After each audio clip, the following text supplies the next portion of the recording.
পবিত্রারোপণী বা পুত্রদা একাদশী ব্রত মাহাত্ম্য। প্রাচীনকালে দ্বাপর যুগের শুরুতে মহিজিৎ নামে এক বিখ্যাত রাজা ছিলেন। তিনি মাহিষ্মতি নগরে রাজত্ব করতেন।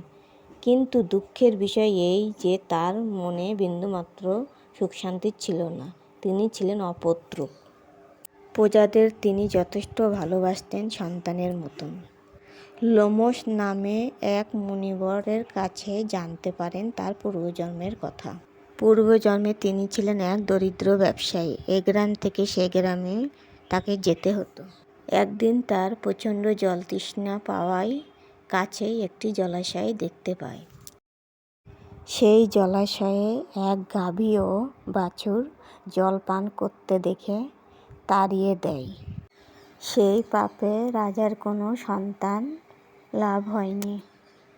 তার কিছু ভালো কর্মের জন্য এই জন্মে সে ভালো একজন রাজা হন।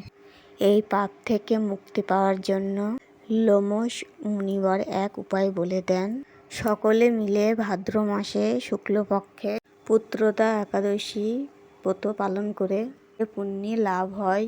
তার ফলে রাজার এক বলিষ্ঠ সন্তানের জন্ম হয়।